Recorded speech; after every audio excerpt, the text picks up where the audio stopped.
जी अस्सलाम वालेकुम। क्या हाल है आप सबके? खैरियत से हैं? उम्मीद है इंशाल्लाह ताला आप खैरियत से होंगे। और सबसे पहले जो एक बात है कि कल आपका जो टेस्ट था वो नहीं आपको दिया जा सका। उसकी रीज़न ये थी कि मुझे सर ने बताया नहीं, भूल गए और मेरे भी ज़हन में नहीं था। तो आज आपको सेंड कर दिया गया है, इंशाल्लाह ताला वो आपको इस लेक्चर के बाद उम्मीद है मिल जाएगा। तो जो भी हमने पढ़ा है 1857 की जंग आज़ादी से लेकर अब तक, वो तकरीबन उसमें से सब कुछ ही मैंने ना एक एक दो दो सवाल तीन तीन सवाल दिए हैं। तो उम्मीद है कि वो टेस्ट आपके लिए फायदेमंद साबित होगा। आज हम जो करने जा रहे हैं शिमला वफद और मुस्लिम लीग की फाउंडेशन के बाद, अब आज जो अगला टॉपिक है वो है मिंटो मार्ले रिफॉर्म्स या 1909 का एक्ट।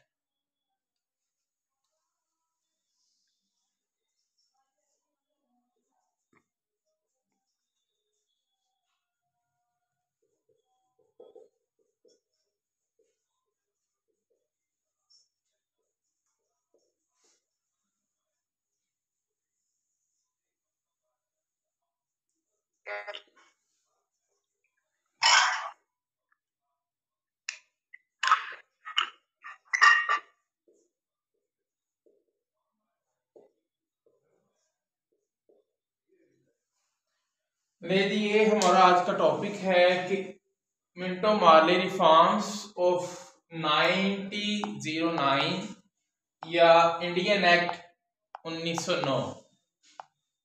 जैसे कि आपको नाम से जाहिर हो रहा है मिंटो मार्ले, ये जो रिफॉर्म थी, जो एक्ट था, ये मिंटो और मार्ले दोनों के बाहमी सलाह मशवरे से तय पाया था। मिंटो जो था वो वायसराय हिंद था और जो मार्ले था ये अब वजीर अमूरे हिंद था।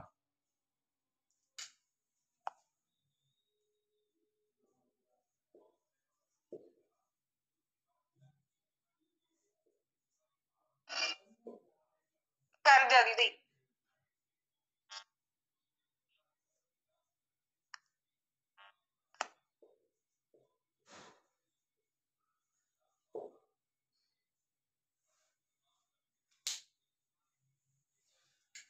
अच्छा जी, ये क्लियर हो गया जी कि मिंटो मार्ले रिफॉर्म या 1909 का एक्ट एक ही चीज के दो नाम है। ये शुरू कैसे हुआ, इसकी जरूरत क्यों पेश आई इन रिफॉर्म्स की? असल में हुआ ये कि गोखले जो था, जो कांग्रेस का एक लीडर था, उसने कुछ सिफारिशात पेश की थी गवर्नर जनरल को। उसकी सिफारिशात को मद्देनजर रखते हुए और 1906 में जो वफद शिमला था, जो मुसलमानों के एक वफद शिमला के मुकाम पर मिला था वायसराय से, तो उन्होंने भी अपने कुछ तहफ़्फ़ुज़ात और अपनी सिफारिशात मुसलमानों के हवाले से वो पेश की थी गवर्नर जनरल को। तो इसको मद्देनजर रखते हुए लॉर्ड मिंटो ने 1906 में कमेटी कायम कर दी और उनके जिम्मे ये लगा दिया कि आप इंडिया में जो इस्लाहात हैं इंतज़ामी और दस्तूरी, उसके लिए अपनी सिफारिशात पेश करें। तो 1908 में 1 अक्टूबर 1908 में लॉर्ड मिंटो और जो वजीर अमूर हिंद था मार्ले, इसके दरमियान बाहमी गुफ्तो शनीद हुई और सिफारिशात इनको पेश की गई। तो ये सिफारिशात जो थी वो उन्होंने दिसंबर 1908 में पार्लियामेंट को भेज दी। दिसंबर 1908 को सिफारिशात कहाँ भेजी? पार्लियामेंट। ये पार्लियामेंट कौन सी है? इंग्लैंड की पार्लियामेंट, इंग्लिस्तान। क्योंकि जो भी लॉ थे, कवानीन थे, वो वहीं से बनकर अप्रूव होके उधर से आते थे, उधर से पास होकर आते थे। जितने भी इंडिया के अंदर लॉ बने हैं उनकी जो अप्रूवल थी वो इंग्लिस्तान से होकर आती थी, इंग्लैंड से होकर आती थी।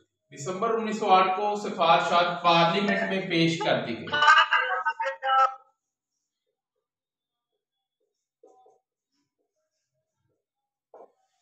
क्लियर हो गया जी। दिसंबर 1908 में अब जो है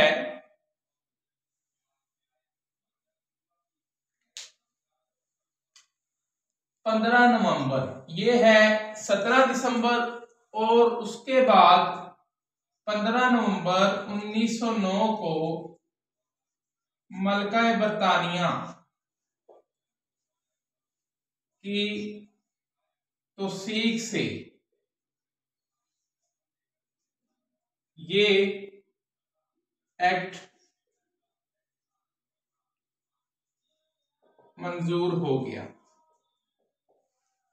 सबसे पहले पार्लियामेंट, इंग्लैंड की जो पार्लियामेंट थी उसके अंदर ये बिल पेश किया जाता था।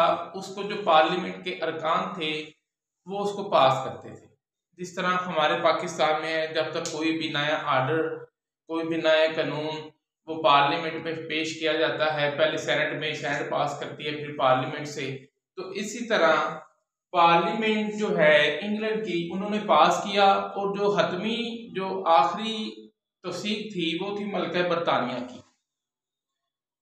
15 नवंबर 1909 को उन्होंने ये बिल, ये एक्ट पास कर दिया और इस तरह ये इंडिया में लागू कर दिया गया। 1909 का एक्ट, जिसको हम मिंटो मार्ले रिफॉर्म भी कहते हैं। अब इसके चंद नुकात हैं कि ये क्या था, इस एक्ट में क्या है। सबसे पहला जो पॉइंट था,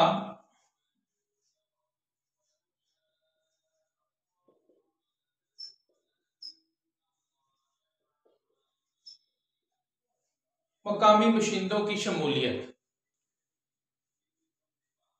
मकामी बशिंदों की शमूलियत किधर?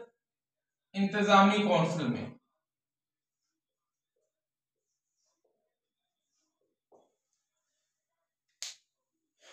इंतजामी जो कौंसिल होती थी उसमें इससे पहले जो मुकामी बशिंदे थे वो इतनी ज्यादा तादाद में नहीं थे, बल्कि ना होने के बराबर थे।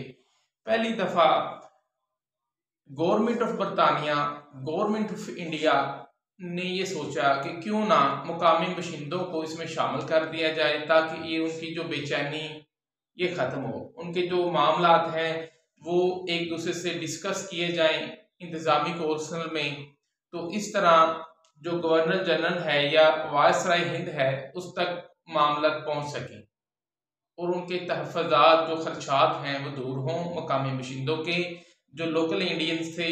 इसलिए ये पहली दफ़ा 1909 में मुकामी बशिंदों को इसमें शामिल किया गया, इंतजामी कौंसिलों में पहली दफ़ा जो है शामिल किया गया।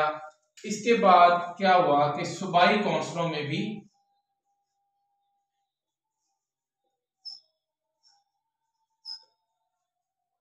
मुकामी अफराद को शामिल किया गया।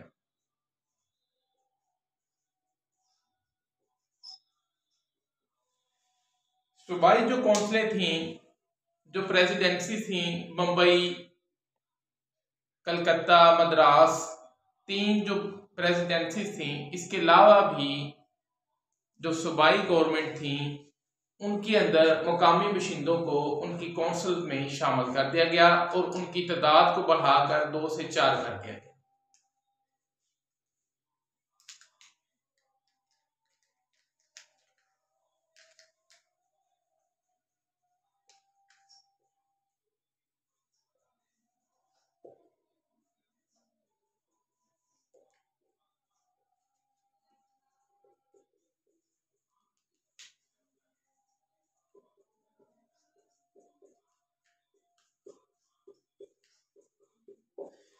जो लेफ्टिनेंट गवर्नर तैनात होते थे उनकी अपनी एक अलहदा इंतजामी कौंसिल होती थी।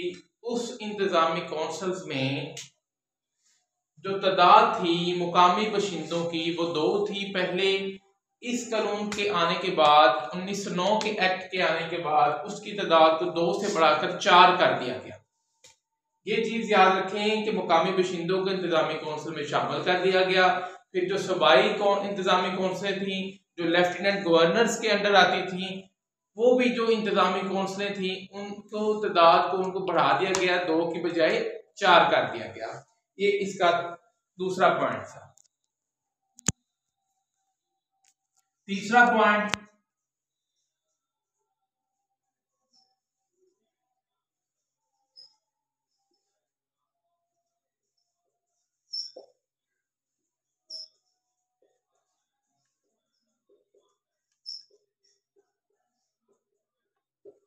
अच्छा तीसरा पॉइंट है कि वायसराय की लेजिस्लेटिव काउंसिल की तादाद को बढ़ा दिया गया।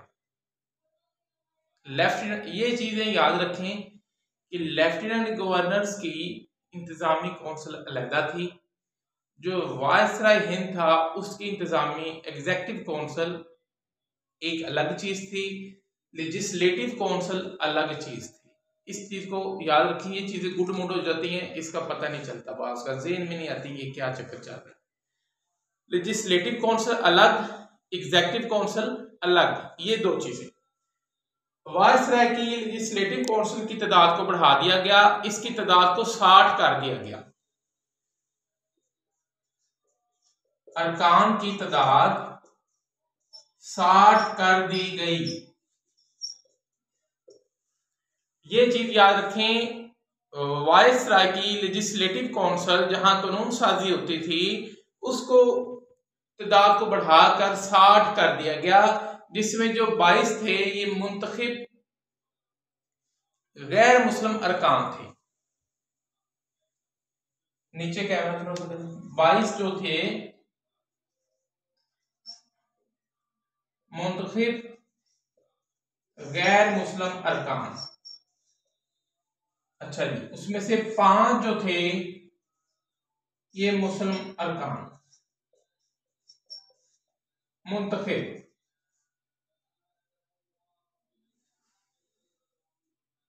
मुंतखिब जो थे 5 अरकान, और जो 28 थे ये सरकारी अरकान। 28 जो थे ये सरकारी अरकान थे, और 5 फिर जो थे ये गैर सरकारी अरकान थे। सर रिकॉर्डिंग पे लगा दें लेक्चर। जी रिकॉर्डिंग पे लगा हुआ है ऑलरेडी। लेक्चर रिकॉर्डिंग पे लगा दें। जी जी लगा हुआ है, बेफिक्र हो जाए, लगा हुआ है। दोबारा सुन लें कि 60 अरकान थे वायसराय की लेजिस्लेटिव काउंसिल में, जिसमें 22 जो थे मुंतखिब गैर मुस्लिम थे। उसके बाद सिर्फ 5 मुस्लिम मुंतखिब अरकान थे, 5, और जो 28 थे ये सरकारी अरकान थे। 28 गवर्नमेंट ऑफिशियल्स थे, और जो 5 थे ये गैर सरकारी अरकान थे। इस तरह कुल मिलाकर ये तादाद 60 बनती है 60। इसको चेन में रखें, और अब जगह खत्म हो गई है, इसको स्क्रीनशॉट लेना है, इसका ले लें, इसको देख लें इकट्ठा।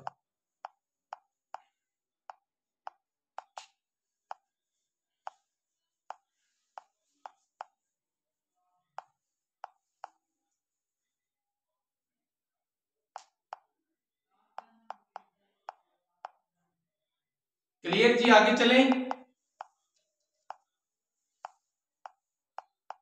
चलें सर। ठीक हो गया।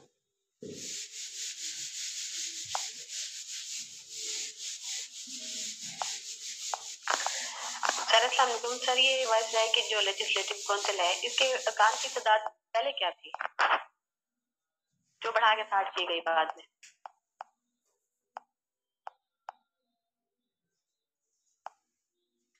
जी आपकी बात सही नहीं आई मुझे। ये जो क्वेश्चन है ये आप एंड पे कर लीजिएगा।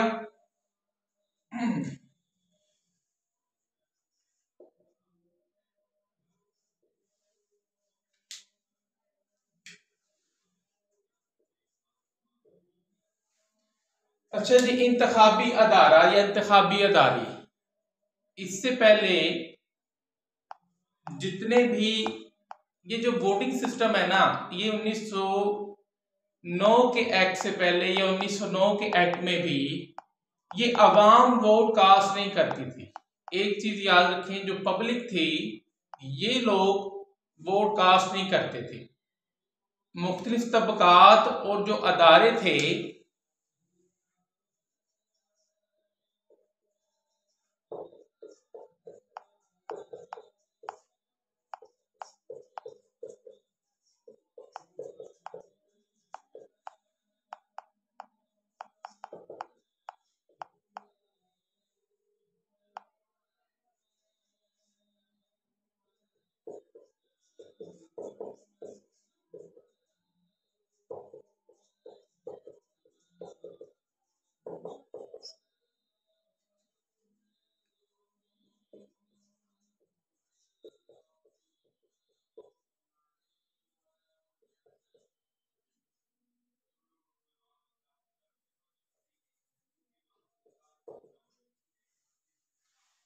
अच्छा जी, अब यहाँ जो था, जो वोट थे वो अवाम नहीं कास्ट करती थी, बल्कि मुख्तलिफ अदारे, म्यूनिसिपल कमेटी, डिस्ट्रिक्ट बोर्ड, बड़े बड़े जिम्मेदार, लैंडलॉर्ड जो थे वो वोट कास्ट करते थे, और चैम्बर ऑफ कॉमर्स के जो मेंबर थे। और ये इनडायरेक्ट था, डायरेक्ट वोट नहीं था बल्कि इनडायरेक्ट था, बिला वास्ता था। एक चीज याद रखनी है।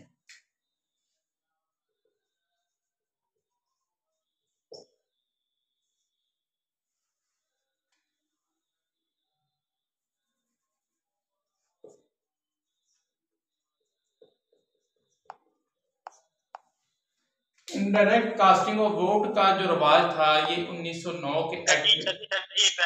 सर जी ये थोड़ा सा वाइडली आप लिखें, आप थोड़ा सा ना क्लोजली लिख रहे हैं तो समझ नहीं आ रही। जैसे आपने डिस्ट्रिक्ट बोर्ड वगैरह लिखा है, आगे लिखा है इनडायरेक्ट कास्ट, इसकी समझ नहीं आ रही, बड़े मुश्किल तरीके से हमें देखना पड़ रहा है। अच्छा, बड़ा बड़ा से वो चीजें नहीं पूरी आएंगी, इसलिए थोड़ा सा मुझे उस तरह लिखना पड़ता है। चले मैं ना बता के मजीद रिवाइज भी कर देता हूँ, फिर उसको समझ लग जाती है कि क्या लिखा हुआ है। मैंने लिखा है कि मुख्तलिफ तबकात और अदारे वोट कास्ट करते थे, जिनमें चैम्बर ऑफ कॉमर्स और बड़े बड़े जिम्मेदार, डिस्ट्रिक्ट बोर्ड वगैरह। अब मैंने आगे जो मेथड लिखा है वोट कास्ट करने का, वो मैंने लिखा हुआ है इनडायरेक्ट था। इनडायरेक्ट कास्टिंग ऑफ वोट, जो वोट डालने का रिवाज था वो इनडायरेक्ट था। अब जो मेन पॉइंट है पांचवा और सबसे अहम, जो इस एक्ट की जान है, जो पेपर में भी पूछा जाता है, वो सिर्फ एक ही सवाल आता है कि कौन से जो एक्ट था इंडिया का, गवर्नमेंट ऑफ इंडिया को कौन सा वो एक्ट था कि जिसमें मुसलमानों को अलहदा वोट डालने की इजाजत दी गई थी, अलहदा नुमाइंदगी जाहिर की गई थी। वो 1909 का एक्ट था।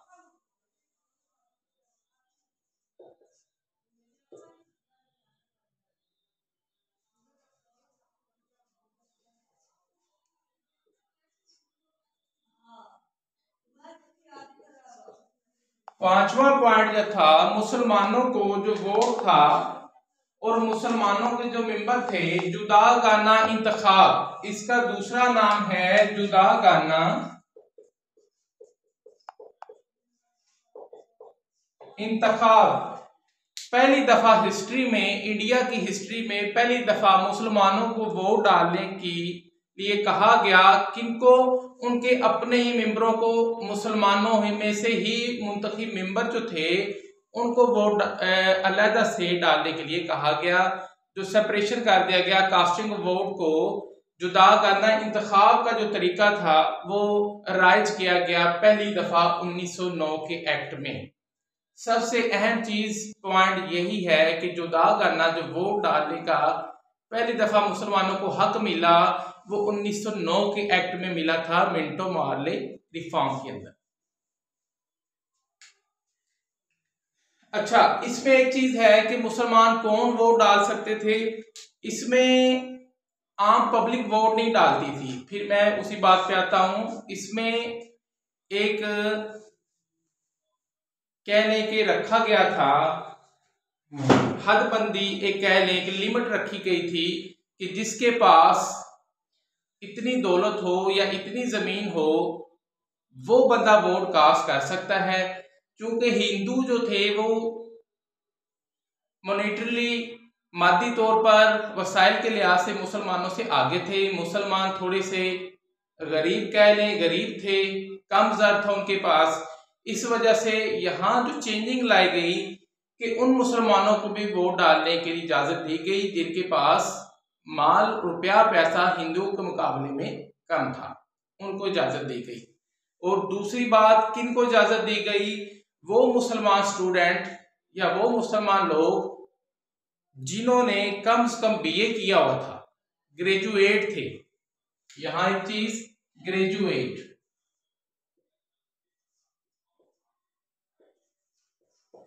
ग्रेजुएट मुसलमान जो थे वो वोट डाल सकते थे, वो अपने नुमाइंदों को मुंतखब कर सकते थे जिन्होंने बीए किया हुआ था और बीए किए हुए भी कम से कम 5 साल का अर्सा।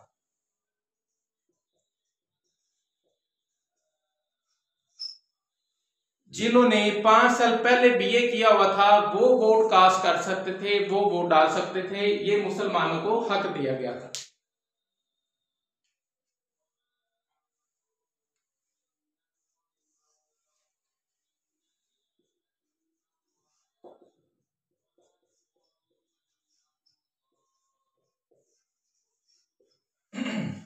अच्छा जी, इस मिंटो मॉर्ले रिफॉर्म का जो छठा नुक्ता है, छोटा पॉइंट है, वो है इख्तियारात में तोसी। इख्तियारात में तोसी। अब अपनी आवाज बंद कर लें, म्यूट कर दें।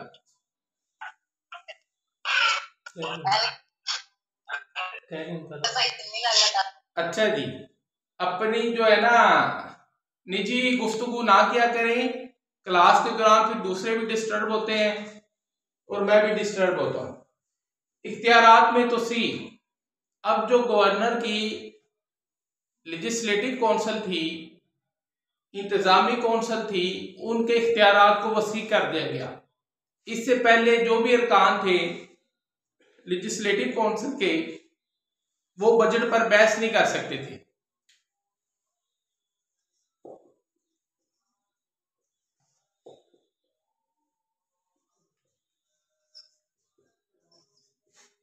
(1892) का जो इससे पहले एक्ट था, इंडिया एक्ट 1892, उसमें जितने भी अरकान थे लेजिस्लेटिव काउंसिल के, वो बजट के ऊपर बहस नहीं कर सकते थे। लेकिन इधर क्या हुआ कि 1919 के एक्ट में, मिंटो मॉर्ले रिफॉर्म में, जितने भी अरकान थे उनके इख्तियारात को वसी कर दिया गया। इंतजामी काउंसिल के जितने भी मेंबर थे एग्जीक्यूटिव काउंसिल के, वो बजट पर बहस भी कर सकते थे, वो उस पर पूछताछ भी कर सकते थे। इसलिए इसको कहते हैं इख्तियारात में तो सी। अब और जो फलाही काम थे उसके लिए ये लोग करारदाद भी पास कर सकते थे, फलाही कामों के लिए।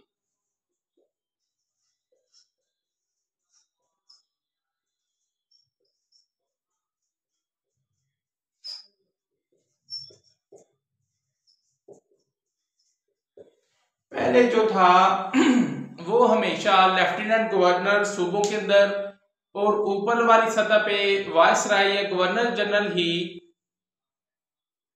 जो करारदाद पास करता, वो ही कह लें कि फुलफिल होती थी। उसके अलावा कोई भी जो बंदा करारदाद पास नहीं कर सकता था, उनके पास इख्तियारात नहीं थे। तो ये पहली दफा फलाही कामों के लिए भी इंतजामी काउंसिल के जो मेंबर थे वो कोई भी करारदाद पास कर सकते थे। मिंटो मॉर्ले रिफॉर्म में एक ये भी शिक्षा शामिल कर दी। इसके अलावा लेजिस्लेटिव काउंसिल के अरकान को सवालात पूछने का भी हक दे दिया गया। वो क्वेश्चन कर सकते थे गवर्नर से, लेफ्टिनेंट गवर्नर से भी। ये है मिंटो मॉर्ले रिफॉर्म। ये इसके 6 निकात थे जो अहम थे। इनमें से सबसे अहम जो था, जो पेपर में, हिस्ट्री के पेपर में अक्सर आता है, 2-3 दफा आ चुका है, 2017 में, 20 में भी आ चुका है, कि वो कौन सा एक्ट है जिसमें मुसलमानों को जुदा करना इंतखाब का हक दिया गया। वो था मिंटो मॉर्ले रिफॉर्म या एक्ट ऑफ 1909, 1909 का एक्ट।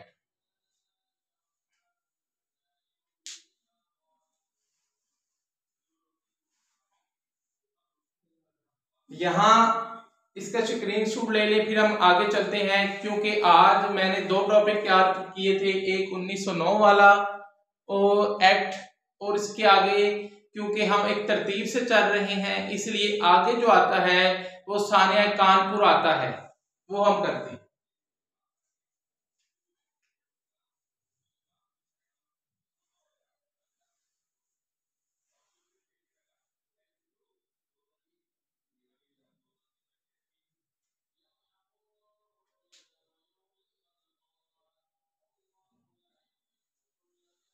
जी अरेंज कर दें जी इसको।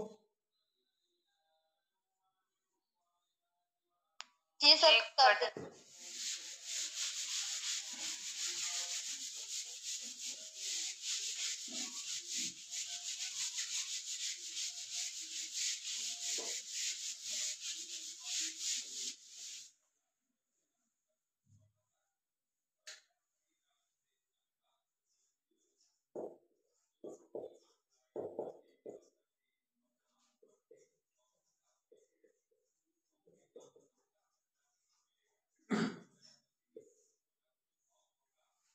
सानिया कानपुर 1913, सानिया कानपुर 1913 में हुआ था। इसको कानपुर ट्रेजेडी भी कहते हैं। ये आप सबको पता है कि ये क्या वाकया हुआ था और कैसे हुआ था। इसकी थोड़ी सी तफसील जो है वो मैं आपको बता देता हूं कि 1908 में यूपी की हुकूमत ने, रफाई अदारों ने ये ख्याल किया कि अवाम की फलाह बहबूद के लिए जो सड़कें हैं उसको वसी किया जाए और नई नई तामीरात की जाए सड़कों की, मोहल्लों के अंदर, और जो इंफ्रास्ट्रक्चर है उसको बेहतर किया जाए। तो इसके लिए क्या हुआ कि 1909 में जो डिस्ट्रिक्ट बोर्ड था और इम्प्रूवमेंट ट्रस्ट,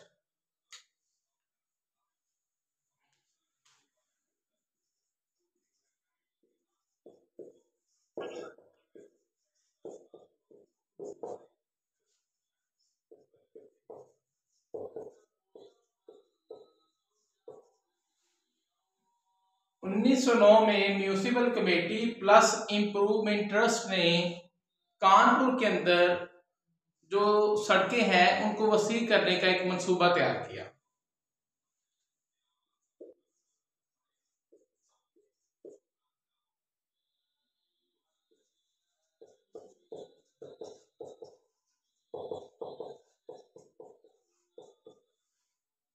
यूपी, ये कौन सा है जगह? यूपी के अंदर कानपुर है, उत्तर प्रदेश, यूपी उत्तर प्रदेश।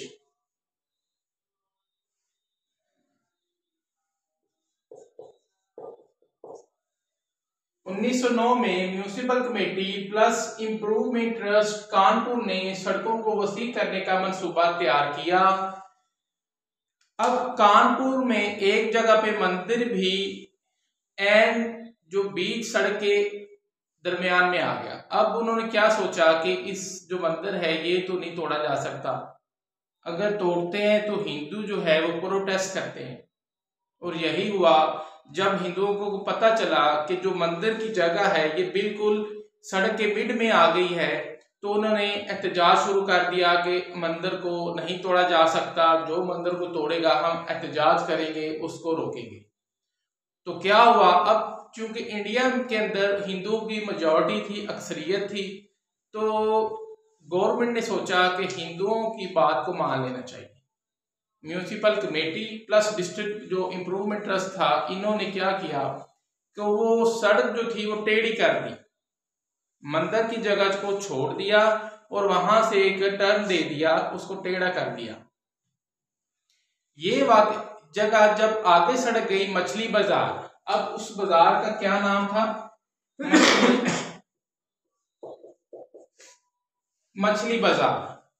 मछली बाजार में एक मस्जिद भी दरमियान सड़क के आ गई।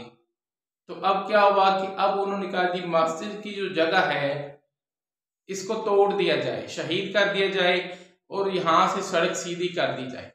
तो मुसलमानों ने भी एहतजाज किया, उन्होंने कहा नहीं, ऐसा नहीं हो सकता कि आपने मंदिर को छोड़ दिया है तो मस्जिद को आप तोड़ने लगे हैं, शहीद करने लगे हैं। मुसलमानों ने भी एहतजाज शुरू कर दिया कि ऐसा नहीं हो सकता। अब मौलाना मोहम्मद अली जौहर और दो दूसरे अकाबरीन थे, उन्होंने लेफ्टिनेंट गवर्नर जेम्स मिस्टन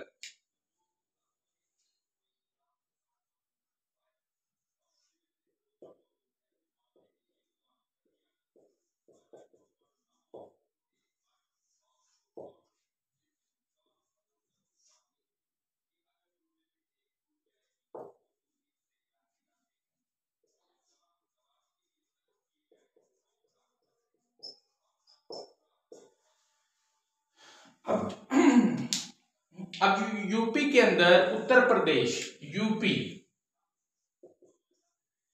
अब यूपी का जो लेफ्टिनेंट गवर्नर था जेम्स मिस्टन, इसके पास मुसलमानों का एक वफद चला गया उनको समझाने के लिए कि आप जो है मस्जिद को ना गिराएं, शहीद ना करें, तो सड़क को टेढ़ा कर लें। जिस तरह आपने मंदिर की जगह को उसी तरह सेफ रहने दिया है, सही रहने दिया है, इसी तरह मस्जिद के साथ भी वही बर्ताव, वही सलूक करें।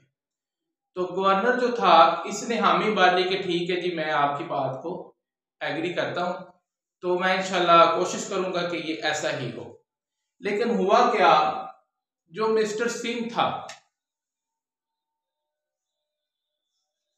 Mister Singh plus Taylor,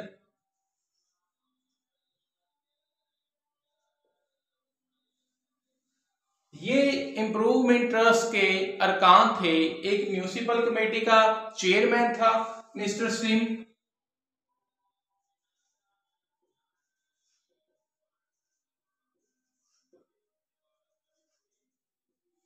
chairman municipal committee mister Singh plus improvement trust का टेलर्स ने, जो अंग्रेज थे दोनों ही, इन्होंने कहा नहीं कि ये जो सड़क है ये मस्जिद का जो एक हिस्सा है उसको तोड़कर बनाई जाएगी। और उन्होंने क्या किया कि इसके लिए पहले ही मस्जिद के अंदर चले गए और वो जो जगह थी जो सड़क के दरमियान में आती थी वो थी वजू खाना, जहां मुसलमान नमाज पढ़ने से पहले वजू करते थे, वो जगह आती थी, उसका कुछ हिस्सा आता था।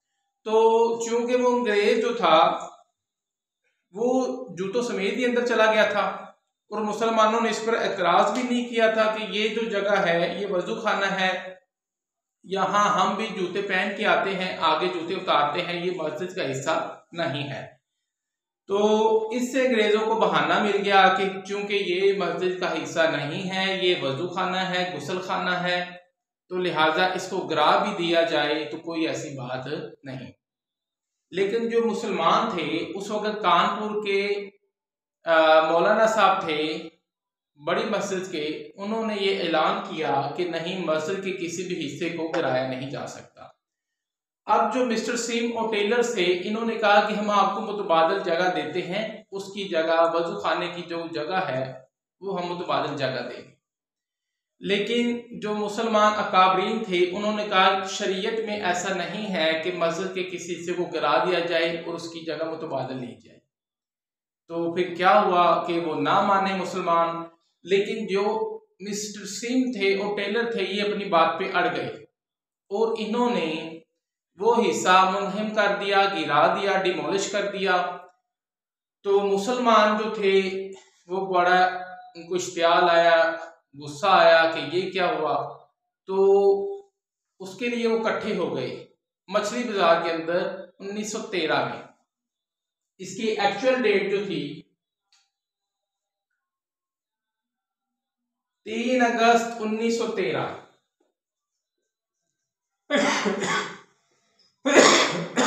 डेट याद रख लें, 3 अगस्त 1913 में जो मुसलमान थे, बच्चे बूढ़े जवान, वो घरों से निकल आए और वो उन्होंने एहतजाज शुरू कर दिया।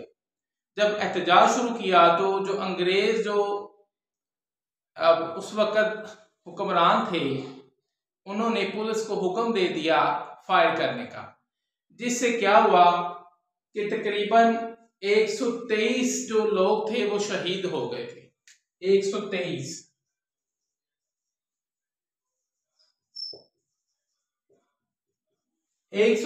मुसलमान इस झड़प में शहीद हो गए और सैकड़ों जख्मी हो गए। जब ये वाकया दूसरे मुसलमानों को इंडिया के अंदर दूसरी जगहों को पता चला तो जगह जगह मुजाहरे और हड़तालें शुरू हो गई और मुस्लिम लीग ने भी एक वफद भेजा बरतानिया के अंदर। तो जब उन पे दबाव पड़ा तो फिर लॉर्ड हार्डिंग ने, उस वक्त नाम याद रखना है, जो वायसराय हिंद था लॉर्ड हार्डिंग, 1913 में लॉर्ड हार्डिंग का दौर था। लॉर्ड हार्डिंग ने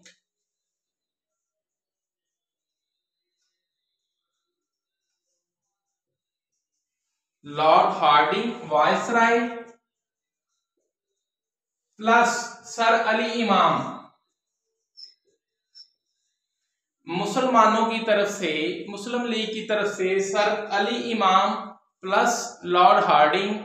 सर अली इमाम जो बार एट लॉ थे, एक मुअज़्ज़ज़ वकील थे, इन्होंने फिर इस तस्फिये को हल किया और जो जगह थी जिसको डिमोलिश कर दिया गया था उसके ऊपर ही उन्होंने वजू खाना बना दिया।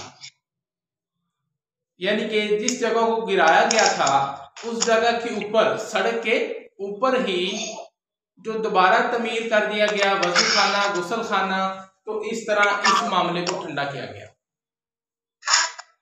ये वाज़ेह आ रही है?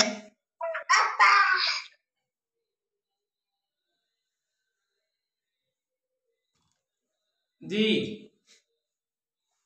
सबको समझ आ रही है?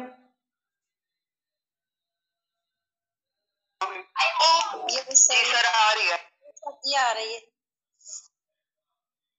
अच्छा जी, मुझे लगता है कि आज कुछ पार्टिसिपेंट नए आए हैं, पहले नहीं थे।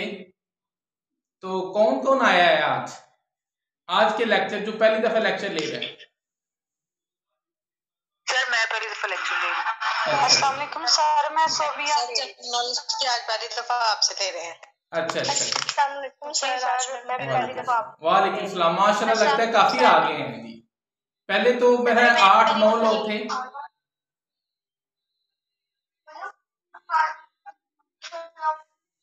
ये पीछे जितने भी लेक्चर हुए हैं वो ग्रुप में हैं, जो नए आए हैं वो जितने भी लेक्चर हो चुके हैं और उसके रेलेवेंट जो मवाद था वो भी मैंने सेंड किया हुआ है ग्रुप में, आप उसको जरूर देखिएगा और इंशाल्लाह ताला आप जो मैंने सेंड किए हैं उसको अच्छी तरीके से याद करें, पेपर उन्हीं में से आएगा। तो उम्मीद है कि इंशाल्लाह ताला आपको अब समझ आ गई होगी। 1909 के एक्ट, मिंटो मार्ले reform plus Sania Kanpur tragedy 1913 के अंदर हुआ था। अच्छा, इसके साथ साथ 1913 में और क्या हुआ था, टाइम हमारा सिर्फ 5 मिनट बचे हैं, उसमें भी आपको करवा देता हूं। 1913 में ही कायदे आजम ने मुस्लिम लीग में शमूलियत इख्तियार की थी। ये आप सबको पता है कि कायदे आजम ने कब मुस्लिम लीग में शमूलियत इख्तियार की? 1913 में।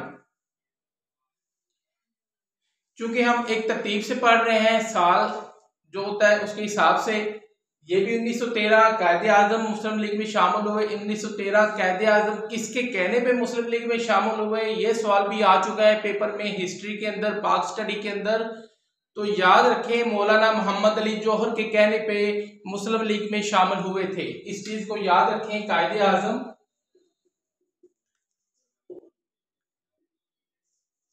अस्सलाम सर, इसका मटेरियल भी सेंड कर देना, ये नोट्स जो है इसके हिस्ट्री के।